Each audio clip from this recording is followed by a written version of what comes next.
As we were walking down the end of the wharf towards the ship, Queequeg carrying his harpoon, Captain Peleg in his gruff voice loudly hailed us from his wigwam, saying he had not suspected my friend was a cannibal, and furthermore announcing that he let no cannibals on board that craft, unless they previously produced their papers. "What do you mean by that, Captain Peleg?" said I, now jumping on the bulwarks, and leaving my comrade standing on the wharf. "I mean," he replied, "he must show his papers." "Yeah," said Captain Bildad in his hollow voice, sticking his head from behind Peleg's, out of the wigwam. "He must show that he's converted. Son of darkness," he added, turning to Queequeg, "art thou at present in communion with any Christian church?" "Why," said I, "he's a member of the First Congregational Church."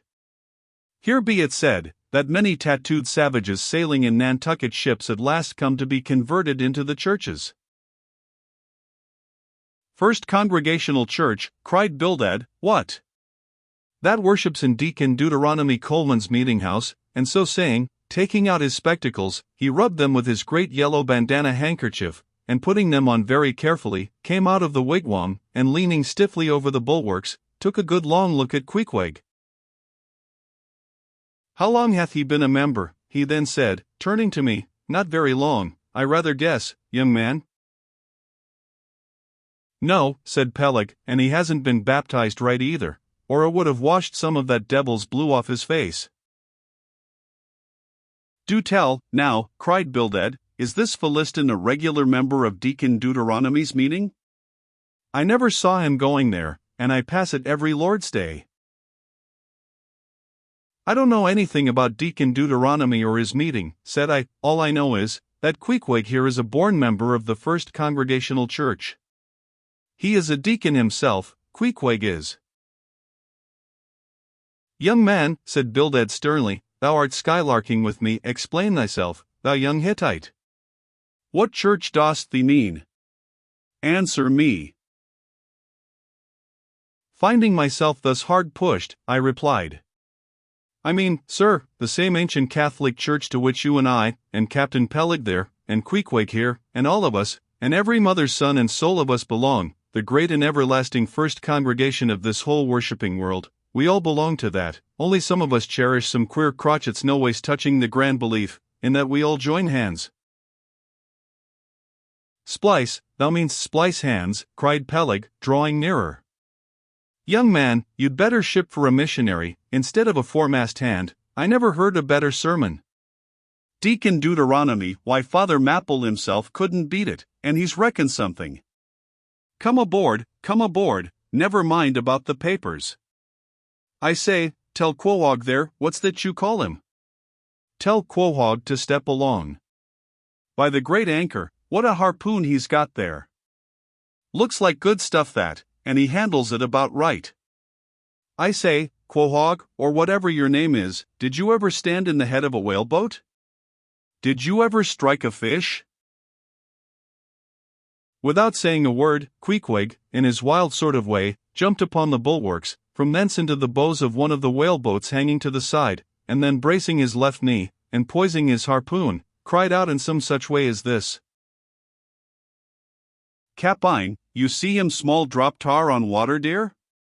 You see him? Well, s'pose him one whale well, den," and taking sharp aim at it, he darted the iron right over old Bildad's broad brim, clean across the ship's decks, and struck the glistening tar spot out of sight. "Now," said Queequeg, quietly hauling in the line, "s'pose he him whaley why, dad whale dead." "Quick, Bildad," said Peleg, his partner, who, aghast at the close vicinity of the flying harpoon, had retreated towards the cabin gangway. "Quick, I say, you Bildad, and get the ship's papers. We must have Hedgehog there, Quohog, in one of our boats.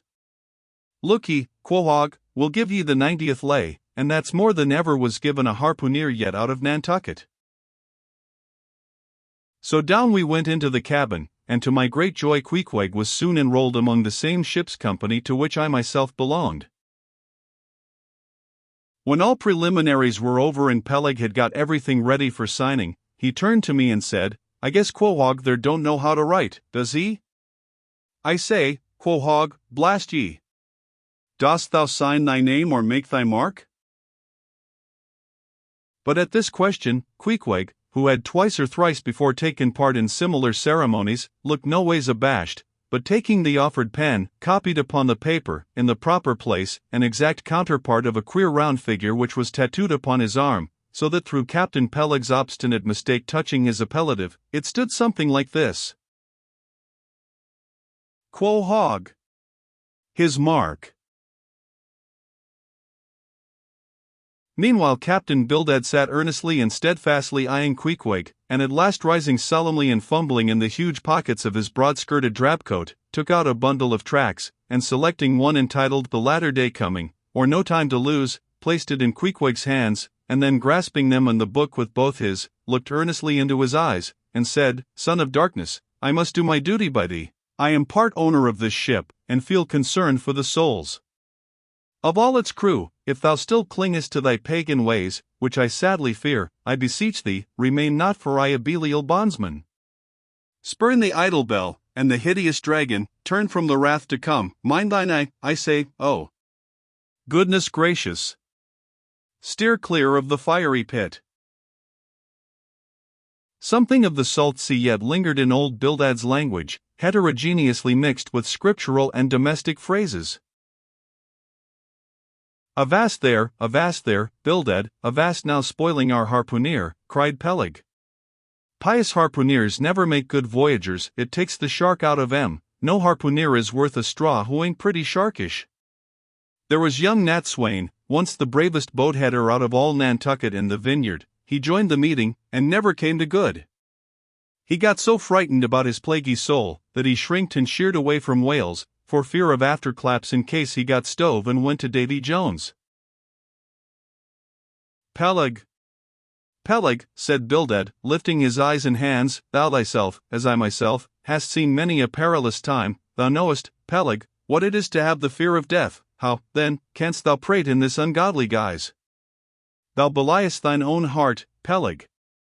Tell me, when this same Pequod here had her 3 masts overboard in that typhoon on Japan, that same voyage when thou went mate with Captain Ahab, didst thou not think of death and the judgment then? Hear him now, cried Peleg, marching across the cabin, and thrusting his hands far down into his pockets, hear him, all of ye. Think of that. When every moment we thought the ship would sink. Death and the judgment then? What? With all 3 masts making such an everlasting thundering against the side, and every sea breaking over us, fore and aft. Think of death and the judgment then? No. No time to think about death then. Life was what Captain Ahab and I was thinking of, and how to save all hands, how to rig jury masts, how to get into the nearest port, that was what I was thinking of. Bildad said no more, but buttoning up his coat, stalked on deck, where we followed him. There he stood, very quietly overlooking some sailmakers who were mending a topsail in the waist. Now and then he stooped to pick up a patch, or save an end of tarred twine, which otherwise might have been wasted.